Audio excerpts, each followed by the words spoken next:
তোমাদের সাথে শান্তিনিকেতন থেকে কি কি কিনলাম সেগুলো তো শেয়ার করাই হয়নি, একদম ভুলে মেরে দিয়েছিলাম। তো আজ চলো তোমাদের দেখাই কি কি কিনেছিলাম। এরকম একটা ফ্রেম কিনেছিলাম আমার ঘরের জন্য। তারপর কিনেছিলাম এরকম একটা ট্রাইবাল প্রিন্টের শাড়িটা পিওর কটনের আর বেশ নরম। আর তারপর আমার হাজবেন্ড ও নিজের জন্য এরকম একটা কুর্তা কিনেছিল।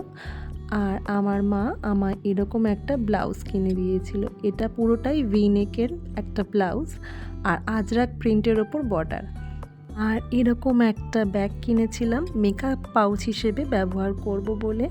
তারপর এরকম একটা বড় ব্যাগ কিনেছিলাম, এটাও আমাকে মা কিনে দিয়েছে। আর কাপড়ের এরকম চুড়ি কিনেছিলাম, তোমরা তো এটা আগেই দেখেছো। আর কিনেছিলাম এরকম একজোড়া কানের। জিনিসগুলো কেমন হয়েছে জানিও কিন্তু আমায়। তো চলো, টাটা।